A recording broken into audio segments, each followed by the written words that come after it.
형제자매 여러분 반갑습니다. 기술의 발달로 또는 코로나 바이러스라는 어려운 상황 덕분에 우리는 이렇게 영상으로 예배를 드릴 수 있는 기회를 맞이했습니다. 오늘 설교 말씀을 진행하기 전에 먼저 맨체스터 교회에서 온 제이콥 형제로부터 또 우리 잠실교회 세례 소식에 대해서 먼저 보시겠습니다. 격리 중에 있는 제이콥 형제로부터 맨체스터 교회 소식을 듣겠습니다. Here we go. Jacob. Yeah, thank you so much. It's great that I'm now finally in Seoul, Korea. For the last 6 months, I've been back in my hometown in Manchester. 지난 6개월 동안 저는 맨체스터, 저희 고향인 맨체스터에 있었는데요. 드디어 한국에 오게 돼서 너무나 기쁩니다.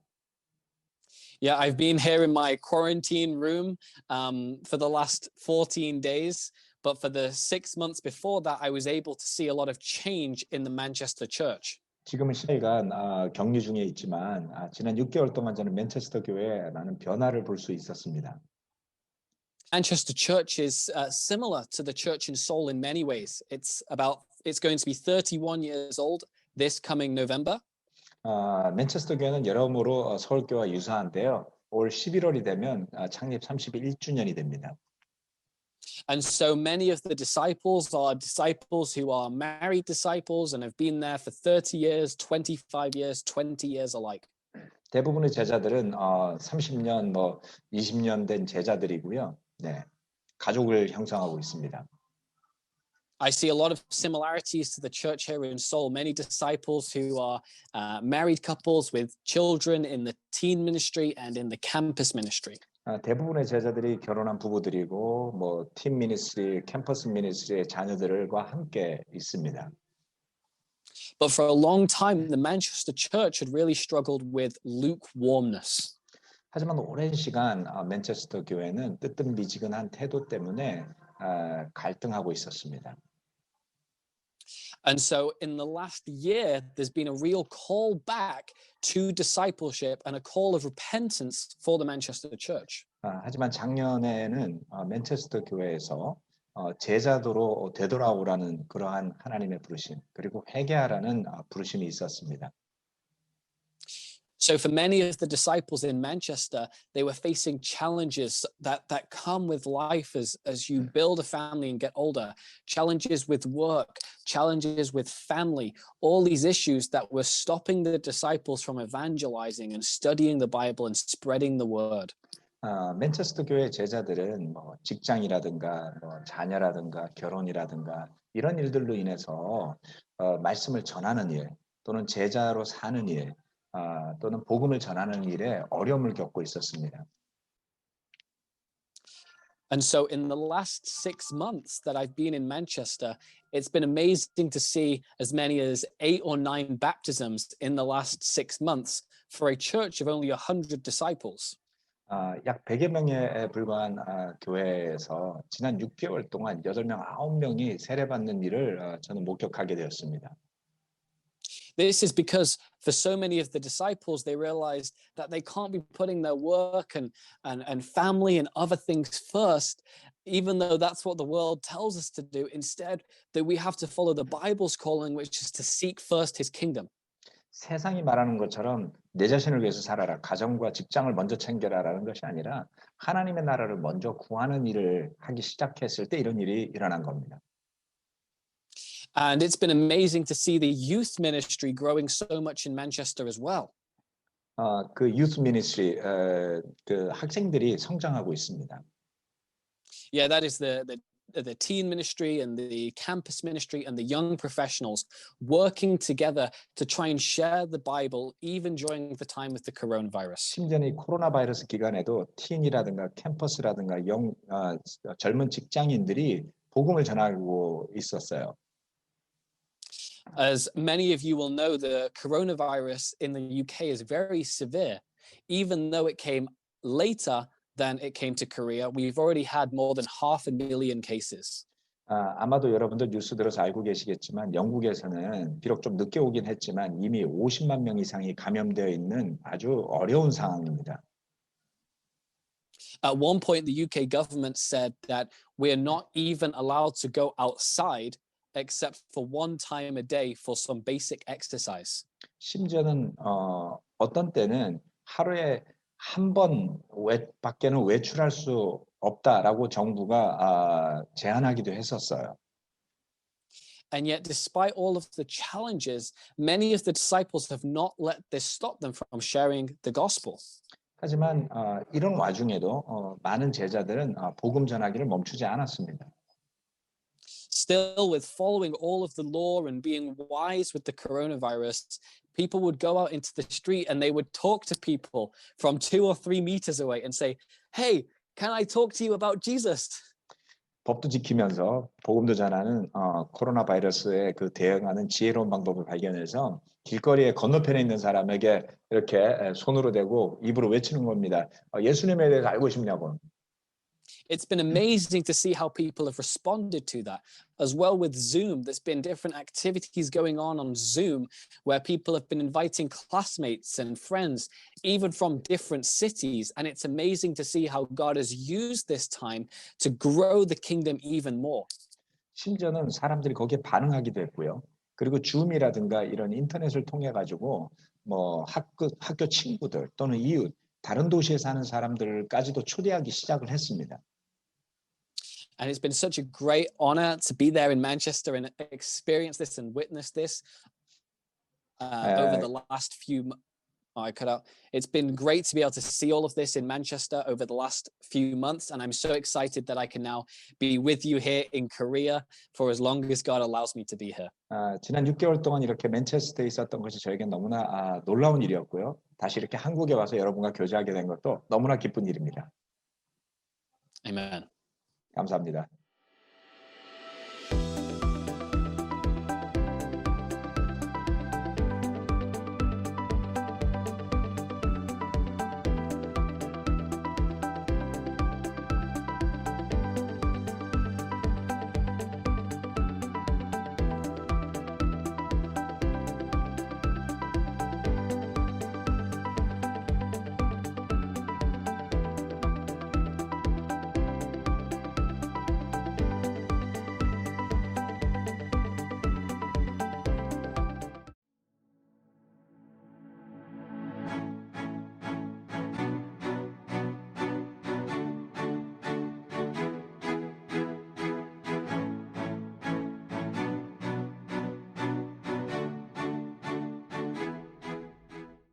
태민아, 세례 축하한다.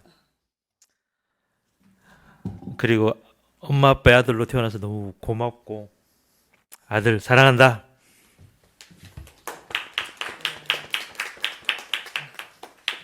그리고 저희 가정이 좀 힘들 때가 있었는데 그때 이제 민수 삼촌을 비롯해 가지고 많은 팀들 또 찬이도 그때 태민을 많이 챙겨주고 그러면서 그러니까 여기까지 올 수 있는 게 많은 팀 친구들하고 이렇게 누나들하고 형들 때문인 것 같아요. 그리고 그런 과정을 통해서 여기까지 오게 해준 많은 우리 형제 자매들께 이 자리를 빌어서 다시 한번 감사를 드립니다. 감사합니다. 하나님 감사합니다. 우선 무엇보다 제가 이렇게 코로나로 바쁘고 정신없는 상황임에도 예수님의 제자로 살아갈 수 있도록 선택할 수 있는 그런 믿음을 주셔서 감사합니다. 제가 예수님의 제자가 되기까지 성경 공부를 하면서 예수님에 대해 정말 많은 걸 배울 동안 가슴에 와닿는 부분이 많은 만큼 우리 태민이의 예수님에 대한 고백은 무엇입니까? 예수님은 나의 주님이십니다. 아멘. 아멘.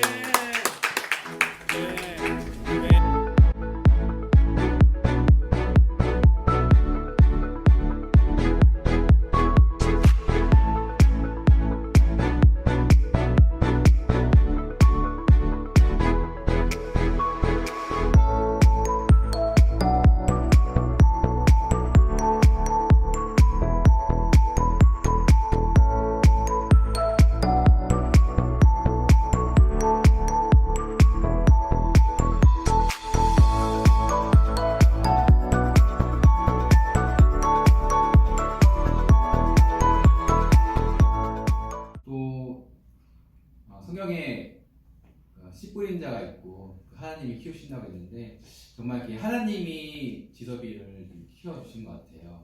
그래서 같이 실행해 나갈 수 있는 동역자라는 생각이 드니까 너무 힘이 듭니다. 지서봐 고맙고 사랑한다. 한번 안아주시죠.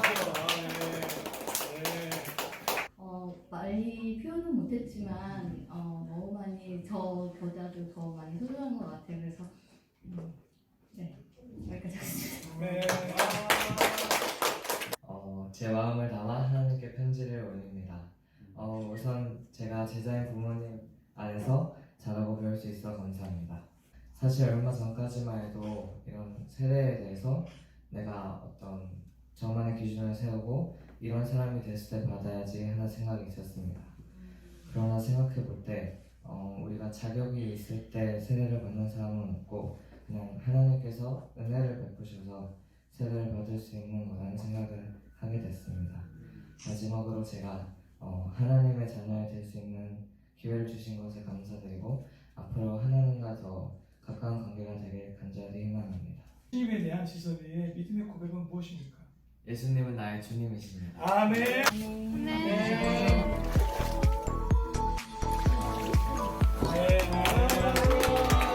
주님의 피로 구원됐네. 주님의 너무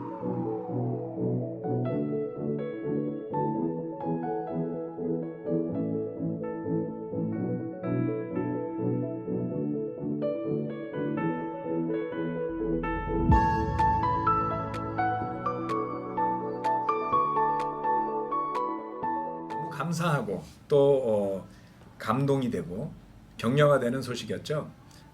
특별히 맨체스터 교회가 아주 오랫동안 침체된 교회로 있다가 짧은 시간에 회개와 더불어 변화하기 시작했다는 것은 정말 놀라운 소식 중에 하나인 것 같고요. 그리고 또 우리 태민 군과 유신 씨의 세례 소식 또한 이 코로나의 와중에 시원한 담벼도 같은 좋은 소식이 아니었나 합니다.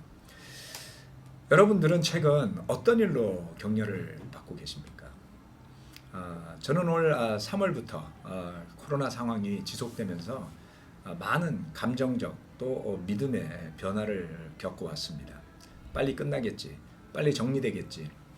그러나 그렇게 정리되고 종식되기보다는 잊을만 하면 다시 살아나고 예배로 교회가 함께 모일만 하면 다시 여러 가지 상황이 악화되면서 지금은 거의 완전히 우리가 인터넷으로만 예배를 드리는 상황에까지 와 있었습니다. 한 개인으로서 또 목회자로서 마치 계획하고 준비했던 어떤 일도 할 수 없다라는 것이 굉장히 큰 부담으로 작용을 해 왔습니다. 때로는 불안하기도 했고요. 그리고 때로는 절망스럽기도 했습니다. 제가 목회를 한 95년도부터 시작했으니까 이제 한 25년 정도 되었죠. 그런데 이렇게 한 해 절반이 가도록 세례받는 사람 한 명 찾아보기 어렵거나 희망이 없는 것 같은 경험을 해본 적이 없었습니다. 아무리 믿음이 없었어도 아무리 어려워도 주님께서는 누군가 구원받는 사람들을 주변에 늘 보내주셨는데요. 정말 10월이 되도록 올해 놀라운 우리 준영 형제 레스토레이션 소식 외에는 세례 소식도 없는 한 해를 보내고 있었습니다. 때로는 하나님께서 그런 때를 통해서 우리에게 어떤 메시지를 주실까요? 오늘 설교 말씀의 제목은 격려하시는 하나님입니다. 함께 창세기 15장 1절 말씀을 보시겠습니다. 창세기 15장 1절 이런 일들이 일어난 뒤에 주님께서 환상 가운데 아브라함에게 말씀하셨다. 아브라함아 두려워하지 말아라. 나는 너의 방패다. 내가 받을 보상이 매우 크다. 이 말씀은 우리가 익히 알고 있는 말씀이기도 하지만 다시 한번 살펴볼 때 많은 것을 느끼고 배우게 합니다. 저는 최근 창세기 말씀에 대해서 몇 년간 공부하고 고민해왔고 강해 설교를 진행하면서 새로운 것들을 발견하게 되었는데요.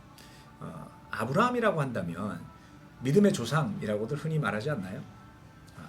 아브라함이라면 그 늙은 나이에 주님의 부르심을 받고 변함없는 마음으로 마지막까지 최선을 다한 그런 믿음의 사람일 것이라고 생각하지만 막상 깊게 들여다보면 아브라함에게도 그 믿음에 높음도 있었고 낮음도 있었고 좋은 때도 있었고 어려운 때도 있었음을 살펴볼 수 있습니다. 그런데 하나님께서 그 아브라함이 어려움을 겪을 때마다 때로는 의기소침할 때마다 하나님께서 나타나서 말씀하시는 것들을 볼 수가 있습니다. 특별히 이 창세기 15장 1절 말씀은 여러 가지 사건 뒤에 아브라함에게 하나님께서 나타나셨을 때 그는 이렇게 말씀하시죠. 두려워하지 말아라. 나는 너의 방패다. 내가 받을 보상이 매우 크다. 라는 말씀을 하십니다. 여러분의 삶 속에서 또는 제자로 살아가면서 부모로서 사회인으로서 때로는 자녀로서 학생으로서 직장인으로서 어떤 때 여러분들은 두려운 마음이 드십니까? 어떠한 순간에 낙담이 되고 용기가 나지 않고 의욕을 잃어버리게 됩니까? 아마도 많은 경우가 있겠지만 일이 계획한 대로 되지 않거나 생각했던 것과 다른 결과가 나와서 실망하게 될 때가 많지 않을까요? 그렇다면 아브라함의 삶에서 그가 계획했던 대로 되지 않았던 것은 무엇이었을까요? 아브라함의 삶에서 그가 기대했던 대로 되지 않아 실망할 만한 일들은 무엇이었을까요? 그는 자신의 고향 친척집을 떠나서 이방 사람들이 사는 곳에 나그네로 와서 살고 있었습니다. 그 자체가 큰 스트레스였다고 말할 수 있겠죠. 그리고 그에게는 처음 하나님이 약속하셨던 것처럼 바로 자녀가 생겨나질 않았습니다. 그는 온갖 궁금함을 가지고 그 시간을 견뎌내야만 했겠죠. 마치 우리가 예수님의 제자로 살아가면서 때로는 어떠한 변화도 느껴지지 않을 때, 어떠한 발전도 느껴지지 않을 때, 마치 정체된 것 같은 그런 삶의 순간을 지날 때 우리 또한 하나님께 궁금해지지 않습니까?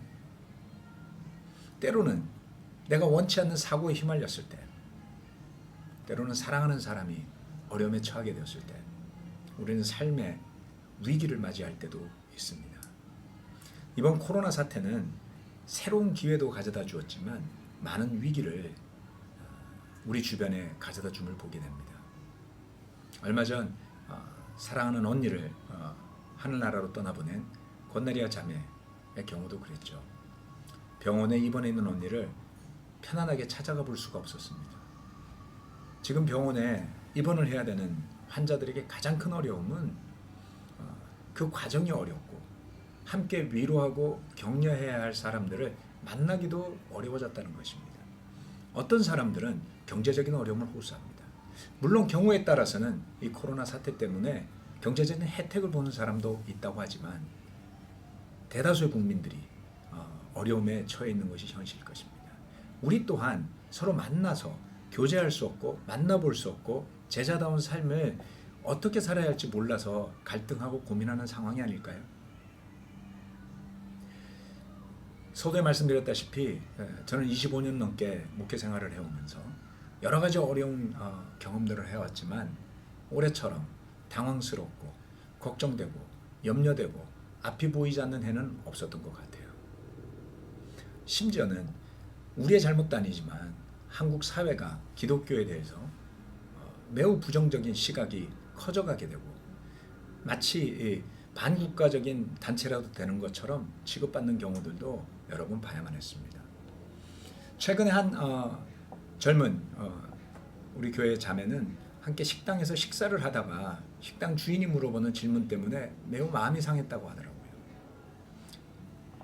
친구들과 더불어 식사를 나누는데 어디서 왔냐고 어떻게 왔냐고 물어보길래 교회 친구들이라고 말을 했더니 매우 불편한 시선으로 쳐다보는 것을 느껴서 그 자리에서 불편함을 느꼈다는 호소를 들었습니다.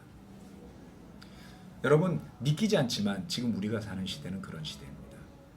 그런 저와 여러분에게 무엇이 위로가 되고 어떤 것이 힘이 될까요? 과연 우리 마음속에는 하나님께서 우리와 함께 계시고 그 하나님께서 우리의 방패가 되신다는 것을 믿을만 할까요? 출애굽기 말씀으로 들어가 보겠습니다. 출애굽기 3장 12절 말씀. 하나님이 대답하셨다. 내가 너와 함께 있겠다. 내가 이 백성을 이집트에서 이끌어낸 다음에 너희가 이 산 위에서 하나님을 예배하게 될 때에 그것이 바로 내가 너를 보냈다는 징표가 될 것이다. 광야에서 살고 있던 모세에게 어느 날 하나님의 음성이 들려왔습니다. 모세는 두려워했죠. 모세에게는 상처도 있었습니다. 그가 동료 히브리인을 구하기 위해서 이집트인을 죽였는데 히브리인끼리 다투다가 그것을 중재하려는 모세를 보고 그 히브리인들이 이야기를 했죠. 사람을 죽인 사람이라고. 그의 동료 히브리인들에 의해서 모세는 자신의 살인이 드러나게 되자 광야로 도망을 쳐야만 했습니다. 40여 년간 광야에서 보내던 어느 날 하나님께서 그에게 나타나셔서 말씀하세요. 너의 백성에게로 돌아가라. 모세는 그것을 잘 수용할 수가 없었습니다. 어려움이 닥칠 때, 도전이 닥칠 때 저와 여러분 마음속에는 때로는 온갖 변명이 들어오지 않나요? 목회를 하면서도 그렇고 한 개인으로 살아가면서도 그렇고 또는 부모로 살아가면서도 그렇고 어려움이 닥칠 때마다 저에게는 여러 가지 이유와 변명들이 찾아오는 것을 보게 됩니다. 이러해서 할 수 없을까요? 저러해서 굳이 내가 하지 않아도 돼. 지금은 상황이 이러니, 지금은 한국이 이러니, 지금은 온 세계가 이러니 할 수 없어. 등등 이유를 다 들 수 없을 만큼 사유가 많을 겁니다. 모세도 그날 하나님의 음성을 들었지만 그에게는 많은 변명이 있었습니다. 상처가 있었습니다. 극복하기 힘든 지난 40여 년간을 잃어버린 세월처럼 살아야만 했던 자신에게 변명과 이유가 없을 리 없었겠죠. 그런데 하나님께서 그에게 말씀하세요. 시내산 앞에서 만난 하나님께서 그에게 내가 너와 함께 있겠다. 마치 아브라함에게 하셨던 말씀처럼. 그리고 그에게 약속을 하시죠. 네가 이 백성을 이끌어 낸 뒤에 이 산에서 나를 예배하게 될 때 그것이 바로 내가 너를 보냈다는 징표가 될 것이다. 과연 모세는 그것을 믿을 수 있었을까요? 과연 그 강력한 바로의 손에서 그 백성들을 이끌어낼 수나 있다고 생각할 수 있었을까요? 그 산으로 지금 그 떨기나무 속에 나타난 하나님을 만난 그 자리가 얼마나 멀게 느껴졌을까요? 과연 이스라엘 백성들이 이끌고 그 산에 와서 예배드릴 수 있었을까요? 저와 여러분에게는 가야 할 곳이 있을 겁니다. 하나님께서 부르시는 자리가 있을 겁니다. 그곳에 갈 수 있을까요? 저에게는 이런 질문들이 되돌아올 때가 많습니다. 과연 우리 교회가 다시 한번 젊은 사람들이 찾는 교회로 거듭날 수 있을까요? 과연 우리 자녀 세대가 그들의 친구들을 주님께로 불러오는 이런 믿음의 일들이 일어날까요? 과연 나이가 들어가는 저와 여러분이 삶의 목적을, 제자의 삶의 목적을 분명하게 다시 찾아서 그 길을 믿음으로 힘차게 걸어갈 수 있을까요? 마치 떨기나무 속에서 하나님의 음성이 들리던 그때 모세가 주님께 의문에 믿을 수 없는, 자신감 없는 질문을 던졌던 것처럼 어쩌면 오늘 저와 여러분도 그런 의문의 질문을 던지고 있을지도 모르겠어요. 그런데 생각해 봅시다. 결국 모세는 그 백성을 이끌고 그 시내산 앞에서 하나님 앞에 서게 되는 날이 왔던 것이죠. 형제자매 여러분, 하나님께서 우리를 보내셨다라는, 우리를 세우셨다는, 우리를 선택해 주셨다는 징표가 우리를 기다리고 있을 겁니다. 포기하지 않고 주님의 부르심에 응답할 수 있다면, 실망에 빠져 있거나 자신감 없어서 또는 실패감에 빠져서 또는 상처와 트라우마 때문에 뒤로 물러서 있는 분들이 있다면, 저를 포함해서요. 그런 우리를 주님께서 다시 부르시며 네가 믿을 수 없는 그곳에 서 있을 때에 내가 너를 불렀다는 것을 알게 될 것이다 라고 하신다면, 그때가 올 때 우리가 다시 주님을 기억하고 찬양할 수 있게 되지 않을까요? 모세는 죽는 순간까지 순종하고 최선을 다했습니다. 저는 종종 그의 그런 믿음이 어디서 왔는지가 궁금해질 때가 있었어요. 그의 순종은 놀라울 지경이죠. 마지막 그 40년의 방황 끝에 약속의 땅을 앞두고 그가 눈을 감아야 했을 때도 그는 원망하지 않고 하나님의 뜻에 순종했습니다. 아마도 그런 이유 중에 하나는 결국 그가 그 시내산 기슭에서 이스라엘 백성들을 모아서 주님을 예배한 그 순간을 기억하고 있기 때문이 아니었을까요? 저와 여러분 모두에게는 돌아갈 만한 믿음의 자리가 있을 겁니다. 그러한 길로 미래를 향해서 나아가시기 바랍니다. 내가 너와 함께했다. 내가 너의 방패가 될 것이다. 내가 받을 상급이 크다. 내가 약속한 이곳에서 네가 예배드릴 때 내가 너를 불러냈다는 것을 믿게 될 것이다. 라는 주님의 말씀을 기억하시며 힘에 힘을 얻는 형제자매 여러분 되시기 바랍니다. 아멘.